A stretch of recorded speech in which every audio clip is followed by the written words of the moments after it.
Isabela Rossellini în Blue Velvet, practic în Catifea Albastră, cum este filmul care a făcut-o celebră, filmul lui David Lynch, în mod evident un omagiu, un tribut adus E foarte mișto. regizorului. Aș fi preferat să nu fie Dolce & Gabbana, drept să zic. De ce? Pentru că în ultima vreme nu vorbesc de hainele lor, știu că am mai discutat și data trecută despre haine, dar comportamentul lor, dincolo de munca pe care o fac, lasă de dorit un pic. Bună, domnica, și bună tuturor! Hello!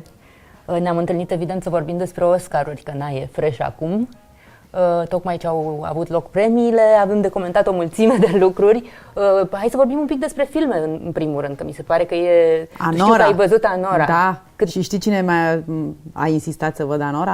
Am văzut într-o seară. Ion, copilul meu. A zis, trebuie să vedem pe ăsta neapărat, că sigur va lua niște premii. Este suficient de așa pentru minori? Acum, Ana, E destul de mare.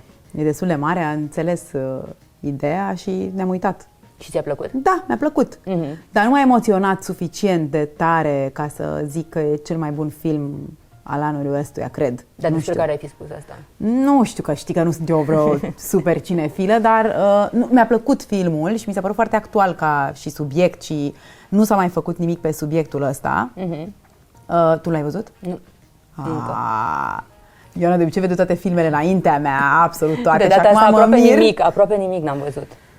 Da, deci mi-a plăcut, dar adică a fost și funny cumva, un umor așa mai negru, dar nu m-a emoționat suficient, asta mi se pare mie, știi? Că putea să fie mai emoționant, poate. Au fost subiecte interesante anul ăsta, mi se pare că a fost foarte drăguț, că a fost vorba despre lucrătoare sexuale în filmul ăsta, despre persoane trans în Emilia Perez, care nu m-a luat. N-am văzut Emilia Perez, vreau să-l văd. Saldana. Da, îmi place foarte mult Zoe Saldana, să știi, la nebunie.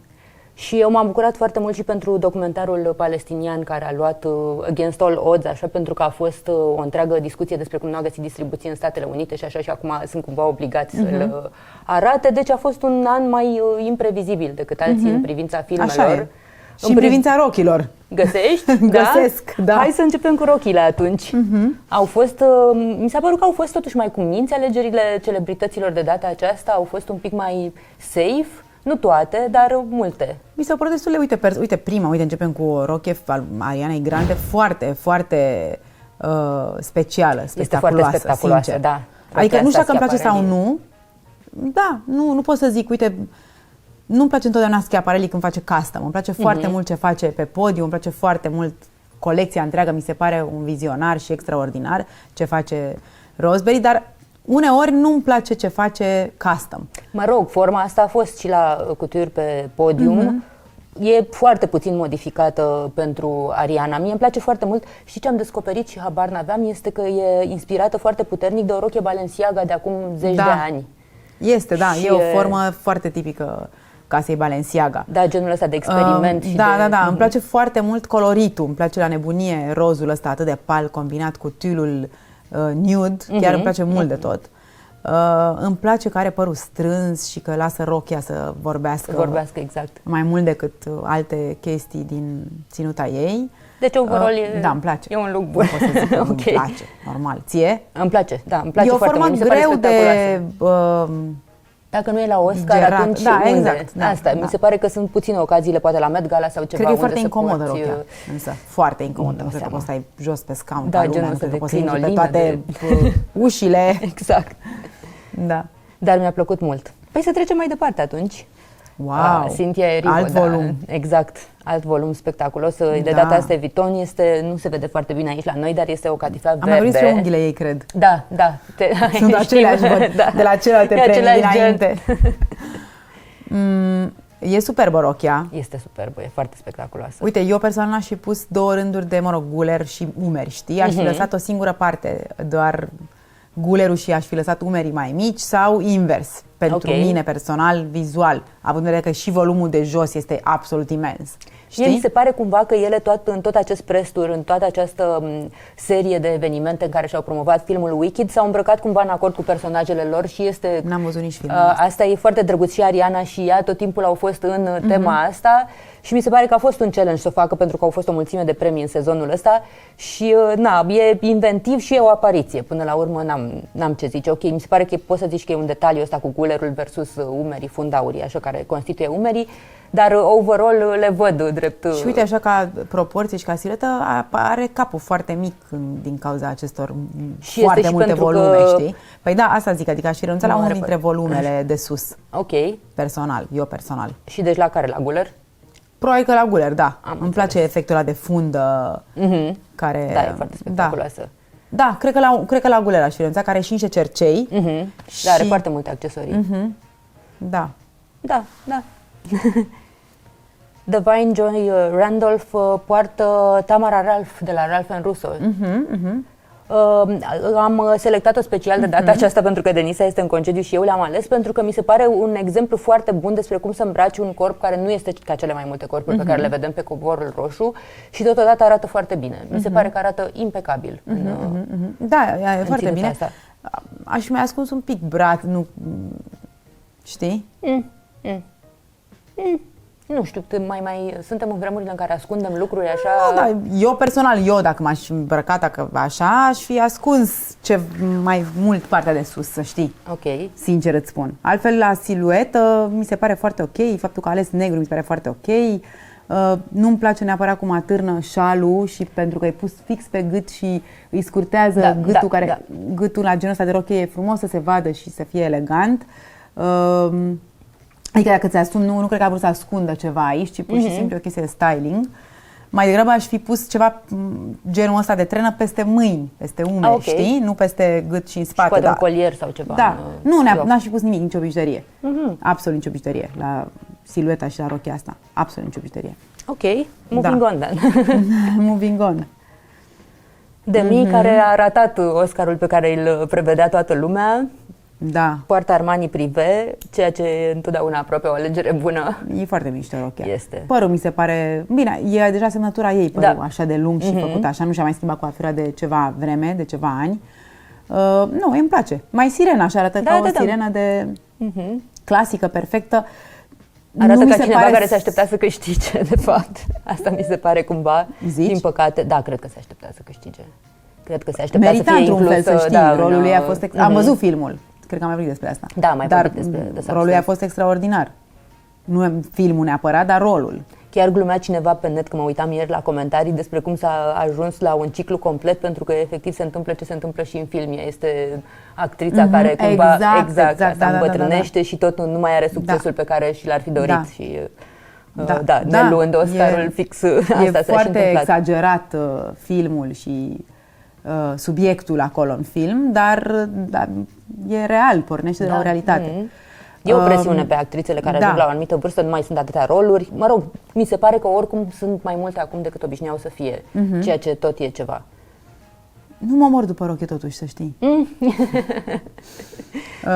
Mă deranjează puțin partea asta de pe șolduri. Nu-mi place cum e forma și decolteul.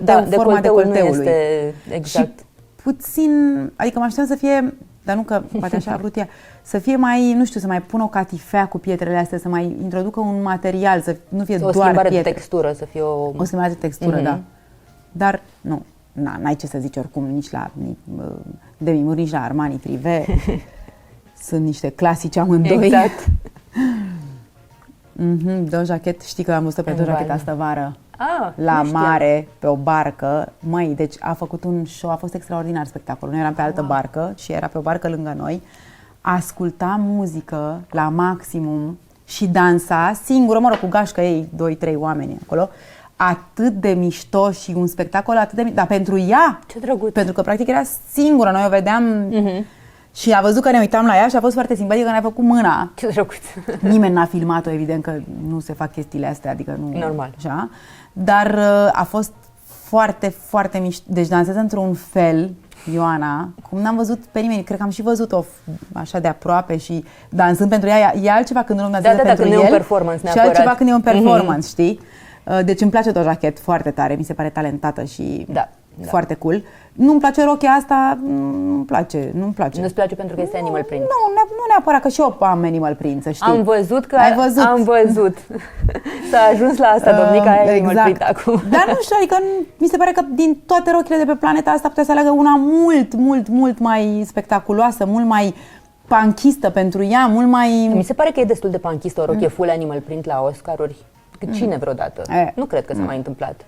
Ba, totuși Animal Print-ul nu mai e... Da. Nu e rea, e o rochie, până la urmă, catul e foarte clasic. Da, e foarte clasic. Animal Print, Animal Print, pe gri îmi place mai mult decât pe maron cu gălbui. Da, nu e, că, dar nu știu, m-aș fi așteptat la ea mai ceva, la mai Vivienne Westwood style, știi? Înțeles. O vedeam încă mai imprevizibil de atât. Da, mai panchistă, că așa mi se pare mie, așa o văd eu. Și uite, coafura, știi? Da, părul îmi place și mie foarte mult. Tatuajele.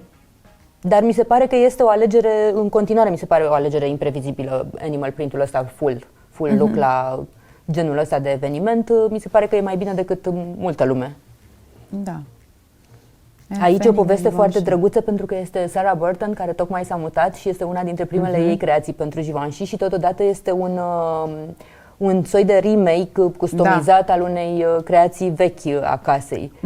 Rochia este superbă, impecabilă, pe bune. Chiar e un soi de dantelă, nu știu dacă se vede foarte bine. Da, e splendidă rochia și îmi place la nebunie, albă cu funda neagră în talie.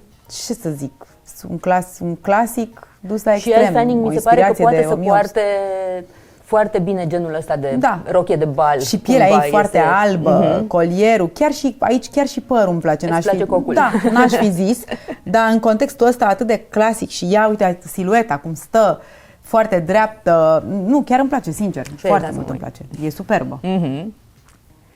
Halle Berry mi-e place foarte tare. E una dintre favoritele mele. Da, și rochia, îmi place foarte mult părul. Îmi place foarte cum arată la umeri, îmi place coloritul pielii cu argintiu. Rochia... Cred că și Tom Ford făcuse la un moment dat o rochie similară din oglindă. Da. Este spectaculoasă, au fost foarte multe rochii argintii pe covorul roșu de data aceasta. Sau, mă rog, în zona asta. Da, este un trend. Dar e tot timpul, de fapt, acest trend. Îmi place cu totul. Da, n-ai ce să zici. Și desenul rochiei e foarte bine realizat. Decolteul e perfect, îmi place că nu are niciun colier în zona aia, este o claviculă perfectă foarte acolo. Frumos. Foarte frumos, superbă. Isabella Rossellini în Blue Velvet, practic în catifea albastră, cum este filmul care a făcut-o celebră filmului David Lynch, în mod evident un omagiu, un tribut adus e foarte mișto. Regizorului. Aș fi preferat să nu fie Dolce & Gabbana, drept să zic. De ce? Pentru că în ultima vreme nu vorbesc de hainele lor, știu că am mai discutat și data trecută despre haine, dar comportamentul lor, dincolo de munca pe care o fac, lasă de dorit un pic. Dar... Aoleu, ce au făcut? Au vorbit foarte multe chestii foarte urâte. Nu știu, sarcinile surogat sau IVF sunt copii sintetici. Nu știu, mi se pare că au ajuns la o vârstă la care au devenit foarte conservatori, ceea ce este foarte bizar pentru un fost cuplu gay care ar trebui să fie un pic mai înțelegător cu lucrurile. Doar din acest considerent. Dar ca craft, ca meșteșug, ca artizanat și așa, și ce au făcut cu casa, da, e complet altceva. Dar ce mi se pare super emoționant, cumva înduioșător, este faptul că Isabella a ținut să aducă acest omagiu. Foarte frumos, e superbă rochie, e superbă ea, și ea este superbă, da, e naturală, nu vrea să pară altceva decât este la vârsta ei, e o actriță senzațională, chiar rochia îmi place. Nu avem nimic de comentat în privința asta. Laura Dern poartă un costum, îmi place. Gucci, multă dantelă. Da, mie îmi place foarte mult. Chiar îmi place și cu afura și tot, n-am absolut foarte niciun comentariu. Foarte 70s, așa, cu cămașa și cu tot. Poate ar putea să spună unii sau alții că nu e suficient de elegant sau nu e suficient de pentru Oscar-uri, dar nu mi se pare. Chiar cred că ar trebui să depășim chestia asta, nu trebuie să fie toată lumea într-o rochie. Nu trebuie să fie toată lumea într-o rochie și nu trebuie să fie toată lumea atât de elegantă sau de sclipitoare. Și probabil că e una dintre persoanele care se simți foarte confortabil în exact. orele alea. E roz de pun Chanel. Da, nu. Pentru mine nu. Nu știu, mi se pare că Chanel are momente în care poate să facă ceva absolut spectaculos și superb, sau nici măcar neapărat spectaculos, doar foarte frumos și momente în care face ceva de genul ăsta și a avut și momente bune și ținute mai bune la o să vedem mai departe. Mie rochia asta îmi place, să știi. Adică Cu îmi volanul place jocul, acela... da. Volanul ăla acolo. e pus foarte neașteptat, știi? Și îmi place jocul de transparență cu mat și cu pietre, îmi place cum e decolteu, mie chiar îmi place rochia, să știi. Ok. Chiar îmi place. Da. Și mi se pare că volanul e un element neașteptat într-o rochie care trebuie să fie foarte minimalistă și simplă, dar elegantă și nu mă deranjează nimic deloc, îmi place ea, îmi place coafura, îmi place... Nu, îmi place. Bine, Doamnica. Chiar îmi place. Nu, uite, mă tot uit, îmi place și colierul. Da, îmi place. Îți place și Lisa? Da, nu-mi place părul. Da, părul este un pic bizar. Cumva nu-mi place partea de jos, mi se pare că sunt multe lucruri care se întâmplă acolo, niște pantaloni și apoi un soi de cămașă foarte lungă, mă rog, rochie, whatever ce este. Tot de Tom Brown, așa, dar nu suficient de bine, nu, știi? exact. Nu suficient de structurat. Nu suficient de structurat, nu suficient de pare călcat, și că s-a șifonat exact pe drum. Da, așa, uite, la prima vedere am zis că îmi place. După aia mă uit, nu-mi place părul, nu-mi place bretonul, mi se pare prea lung. Nici nu-mi place accesoriul culoarea. roșu neapărat. Da, e foarte previzibil să pui o floare roșie. Da. Nu e cel mai rău, dar nu e nici... Știi că Maurice acum câteva luni scrisese despre Lisa că este un nou fashion icon și așa și ea ce drept se îmbracă foarte cool, cumva mai slouchy, așa mai relaxat la o petrecere sau așa, dar iată că cu o ocazie din asta... Da. Nu chiar. e suficient, da. Da. Nu-mi plac nici neapărat manșetele care vin peste... Da, e prea mult. E prea mult în toate da. părțile. Exact.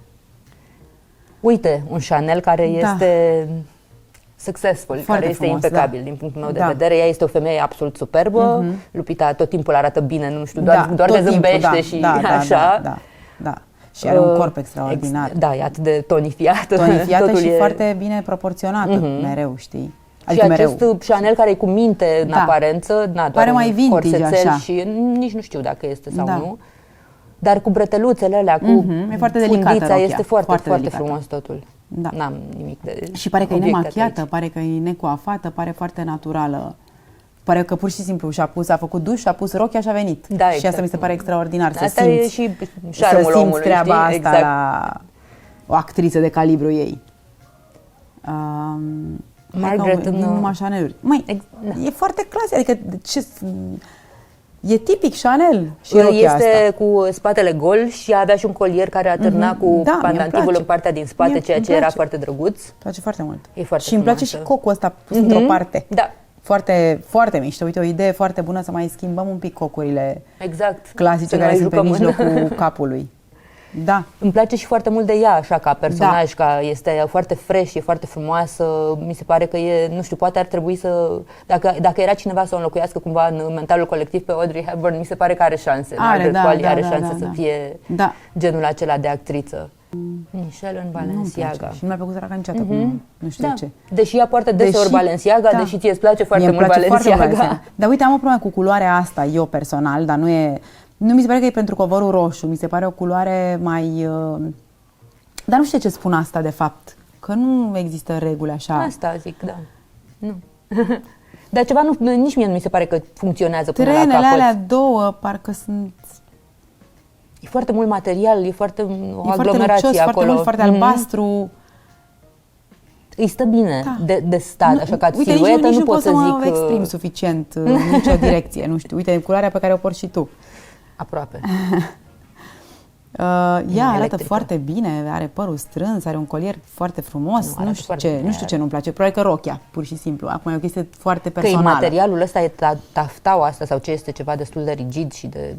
Cred că este foarte personală la faza asta, fără să ai argumente, îți place sau nu-ți place, știi? Okay. Și ăsta e genul de rochie care îți permite să spui asta. N-ai argumente. Exact. N-am sentimente bune față de ea neapărat. Adică nu e genul de rochie pe care aș îmbrăca-o neapărat. Mă rog, nu că aș putea, dar... Poate și cu decorul ăsta, uite, mă uitam acum, bejul ăsta nu merge bine deloc cu albastru ăsta. Astea sunt și lucruri pe care nu le Știu, poți dar controla. poate de-aia nu? nu ne place, că noi vedem, până la urmă am văzut-o live. Așa pe e, săraca femeie. poate să fie și asta. Știi? Poate live arăta splendid și noi vedem doar într-o poză, într-un cadru cu multe Într-un bejuri context care nu avantajează. care poate nu avantajează, știi? Mickey Madison, marea ei ținută de câștigătoare, mie mi se pare că nu îi face nicio favoare, drept să zic. Mi se pare că partea de jos a rochiei e super greoaie și probabil a fost și scurtată cumva înainte de premii. Nu-ți dă senzația asta că a fost Nu, e o tafta din asta foarte groasă și foarte căptușită ca să stea așa. Nu cred că, da. Acum știi cum e când și mergi într-o rochie care se mai întâmplă lucruri, se șifonează, a stat, nu știu că poza ai făcut la început sau la sfârșit, a venit și cu o mașină, e complicat. Mie nu-mi displace rochia. Nici ca idee, adică îmi place foarte mult roz cu negru, mi se pare superb. Da, ți se pare că funcționează aici? Nu știu. Adică o vedeai că e foarte young ea și o vedeai mai young îmbrăcată? Rochia mi se pare cumva greoaie. Mi se pare că atârnă mult în jos, că se întâmplă foarte multe lucruri în partea de jos. Sus e așa ca un soi de bustieră, ca un, na, which is fine. Îmi place și ideea asta de fundiță și delicată și drăguță. Mi se pare foarte Dior style. Adică... Este foarte Dior, evident că na. Iar nu prea îmi place părul așa mult, dar nici nu vedeam neapărat, adică nu vedeam nici părul desfăcut, care are părul foarte lung. Are ceva aici prea, eu vedeam cum mai minimalistă, știi, cu o coadă foarte simplă lăsată la spate, cu o cărare perfectă pe mijloc. Are o cărare pe mijloc. Da, nu e puțin messy totul. Da, e un la pic, păr. da. Aș fi văzut mai neat, așa, mai, da, mai minimalistă, clasică, dar nu-mi displace, chiar nu-mi displace. Păi și cum o vedeai? Nu știu, mă gândesc la foste câștigătoare, nu știu, la Nicole Kidman. E și foarte tânără, e primul ei rol așa important, poate n-a vrut să fie foarte in your face. Vrei? Cum să nu vrei? Primul tău Oscar până la urmă. Dar nu știa că ea. Totuși. Da. Am înțeles că nici nu și-a scris un discurs. Păi vezi, săraca, nu cred că nu se aștepta. Miley Cyrus, ce se întâmplă? Că nu mai recunosc. Nu mai are sprâncene, mă rog, sunt și decolorate. Foarte bronzată, s-a bronzat foarte tare, McQueen. Un McQueen foarte spectaculos. Look-ul, stilul. Îmi place rochia, e o rochie... Și mie îmi place rochia, nu-mi place neapărat că poartă mănușile alea din dantelă, îți place? Foarte mult, asta voiam să spun. Asta voiam să spun, că asta îmi place foarte mult, cum mănușile astea scot rochia dintr-o chestie clasică până la urmă și așteptată și tatuajele ei. Sunt și niște detalii pe aici care sunt mai, care nu se văd neapărat în lumina tot e o siluetă clasică și paiete negre și... Dar nu, să știi că îmi place. Îmi place că oricum își schimbă foarte des stilul, adică niciodată nu te aștepți, nu te gândești, mamă, asta, că pe exact, se duce în direcția cealaltă, da, tot timpul exact. se va duce cred că o să văd așa, n-ai cum să spui despre ea. E foarte cameleonică. Uite, și coafura și tot, și asumă chestia asta și îi place și se joacă cu treaba asta. Asta mi se pare foarte drăguț că o face, da, și că își permite să fie neașteptată, să se ducă în tot soiul de direcții, poate să le ducă foarte bine. Are și atitudinea. Este partenerul. Partenerul? Da, care pare foarte tânăr, mă rog. E foarte drăguț. Relația oamenilor e foarte drăguț, dar arată foarte ca niște rockstars împreună. Așa. Arată superb împreună, sincer. Sunt foarte cool. Da. Exact ca în anii 90, superb, știi, fix cuplurile alea de rockeri, da, așa arătau.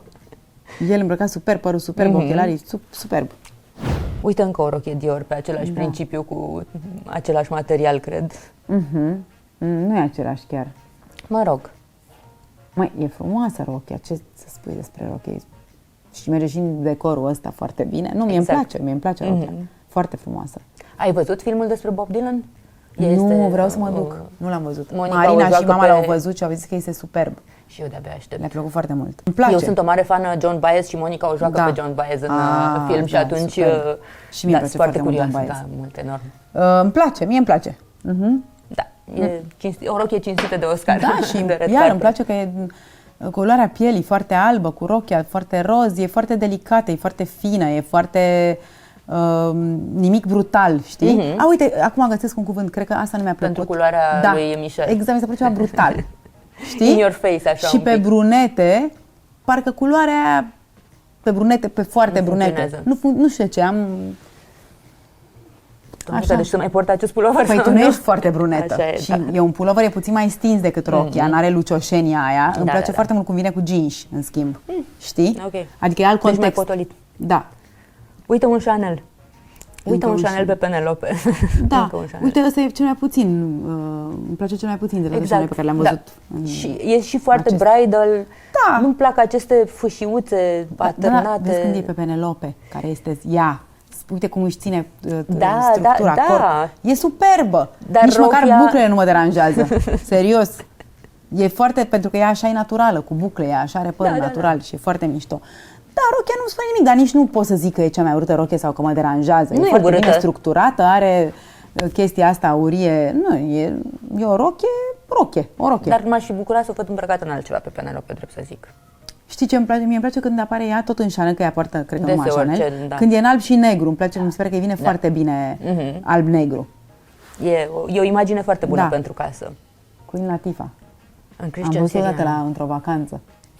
Era Tot foarte timpul vezi simpatic. oamenii foarte interesanți în vacanță. Da, cu o gașcă mare avea cu mulți copii, era foarte simpatică. Chiar era simpatică. Îmi place mult cum arată, îmi place Da, să atitudinea știi că îmi foarte place mult. și mie foarte mult. Nu-mi place părul ăla și făcum fără asta Fără aici. șuvițe, Fără șuvițe. desigur. Dar tu tot timpul ai face pe cineva fără șuvițe. Fără șuvițe, fără bucle. Nu înțeleg chestiile astea. Da, e un pic cam mult. Nu că e cam mult, nu știu, astea sunt niște chestii care Da, nu sunt este, neapărat e cam stil. mult și la Mai umerii multe ăia, fopesc.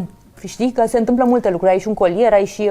Dar rochia nu Mâneci- de aia neapărat. Pur și simplu mi se pare că când ai lângă față o bucliță, asta, un pic te... în schimb, rochia îmi place foarte tare. Și mie îmi place foarte tare Ai și îmi place să cum râzi. există foarte mult. Da. Și mi se pare mișto. foarte drăguț că Christian Siriano și-a făcut acest nume de când a apărut pe scenă, că îmbracă acele persoane pe care nimeni nu voia să le îmbrace inițial. Și uite că a ajuns să o facă foarte și uite, bine. faldurile de aici, din zona Exact. abdominală, foarte bine Exact. sunt alese Sunt și plasate puse. foarte bine ca să o avantajeze. Mie îmi place și partea de sus. Și uite, vezi față de cealaltă rochie neagră de la Balenciaga. Apropo de volum, ea are volum sus, dar nu mai are și jos. Ok, știi? înțeleg ce zici. Și mi se pare că e mai bine proporționată silueta așa. Arată impecabil. Să știi, Nu, da. chiar mi se pare că arată Nu, încă ceva... Dar de ce cu Valentino? Eu ador Valentino. Este Valentino Garavani. Nu. Cred că e un vintage oricum. Cred, nu știu sigur. Dar nu zici că merge la plajă. La plajă, efectiv. De la culoare până la coafură, până la croială, falduri, da. bolane, totul Sunt este... sigură că e o rochie dintr-o mătase superbă, dar așa, ca pare stil, foarte nepotrivit în context. pare foarte boho, de zi, de o plajă stylish. O bicicletă, eventual o un pălărie. Un coșuleț de paie, o pălăriuță. În mod Păi cert aia nu... e zâmbitoare, se simte bine, probabil. Este foarte frumoasă rochia, e foarte spectaculos ce se întâmplă în partea de sus. Da. Nu știu dacă funcționează pe ea neapărat, arată bine. Arată bine, nu, e foarte clasică, cu toate că nu este clasic deloc. Exact. Arată bine. Arată foarte bine, n-ai ce să zici. Și îmi place, s-a purtat foarte mult în sezonul ăsta de premii, s-a purtat foarte multă catifea.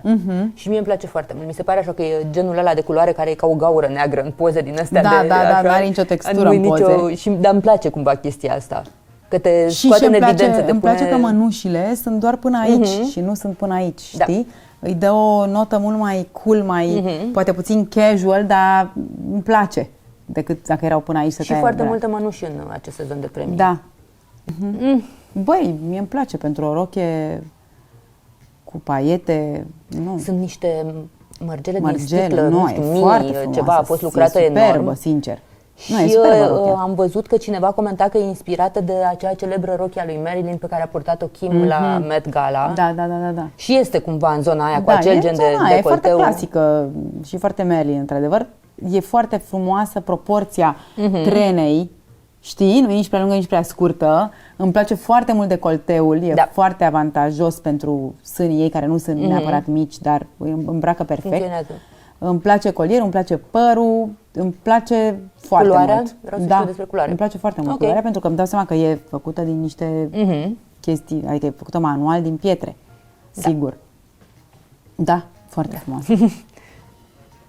Stacey Martin într-un viton mai atipic, o crinolină îmi din place. seria aia, da. Da, eu știu, asta e din show, cred. Exact.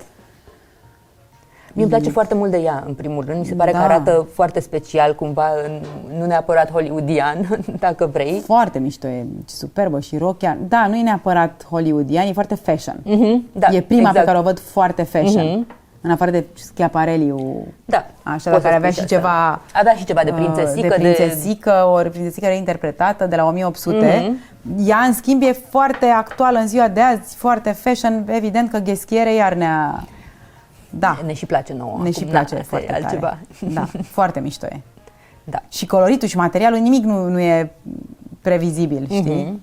Auzi, dar n-ai pus-o pe Zoe Kravitz? Zoe Kravitz a fost doar la Vanity Fair Party. Cu rochia cu fundul gol? Exact. Tot din seria Saint Laurent, Da. tot care Exact, face tot niște, pe da. o să-i spunem. Mamă, superbă! Da. Mi-a plăcut la nebunie cum se vedea, nu știu bine. Nu e puțin prea mult? Băi, asta m-am uitat și eu foarte mult la ea, dar știind silueta ei, care nu e deloc vulgară. Da, da, da. Și din și-a față arăta așa complet clasică. Da, și era doar jumătate minte. din posterior, ca să zic așa. Avea o eleganță, cu toate că puteai să spui că e vulgară. Dar nu era deloc, nu era vulgară. Puteai, dacă ți-aș povesti și fără să vezi poza, poate îi spune, mamă, ce vulgaritate, dar când o vedeai, nu mi s-a părut. Dar în privința acestei rochii, n-am ce spune. Și părul, este realmente foarte frumoasă. Multă lume, să știi, că a zis că este un miss, că nu este un hit neapărat, dar mie îmi place foarte mult. Îmi plac și mănușile în contextul ăsta. Și asta e foarte fashion, să știi. Da. Și mie îmi place foarte. Și combinația de aici cu pietre și vișiniul, mănușile foarte transparente, soțul și el un rocker punkist îmbrăcat în... Nu, foarte mișto. Așa arăți când te duci să-ți iei primul tău Oscar. Așa aș zice. Mi se pare că e și imprevizibil și foarte bine. Îi stă minunat. Da, nici ea săraca Anora, cum o cheamă pe actriță. N-a greșit neapărat. N-a greșit, s-a dus la Dior, da, normal. Ea a luat o rochie clasică, foarte frumoasă, nu pot să zic că e greșeală. Adică pe safe, știi? Sigur. Uite, câteodată îi pays off să și îndrăznești. Da. E și personajul, Da, probabil e și asta. Mi se pare. Dar da, mi-a plăcut foarte mult. Asta a fost selecția noastră de Oscar, deci nu avem foarte multe lucruri rele de spus de data aceasta. Păi nu, dar noi niciodată nu. Hai că am spus un pic de... Nu, am fost foarte sincer, am spus ce ne-a plăcut și ce nu ne-a plăcut. Și la unele n-am avut argumente, ne pare rău că n-am avut argumente, dar uneori și voi cred că pățiți asta, să-ți placă sau să nu-ți placă cineva fără să știi neapărat de ce. Într-un fel, cred că e cea mai bună soluție asta, pentru că trebuie să simți ceva. Adică dacă vezi moda, trebuie să o și simți. Nu trebuie să ai neapărat argumente că, nu știu, stă rochia sirenă bine pe nu știu cine. E și de ce... Da, e și de feeling și de... instinct, așa cumva, și așa funcționează. Și să nu uităm totuși că noi vedem niște fotografii, nu le vedem live, în mișcare, din păcate, și poate că se schimbă ceva la... Când o să fim la Oscaruri, vă anunțăm, venim cu o perspectivă nouă. Ar fi tare. Până atunci ne vedem data viitoare. Da. Ciao!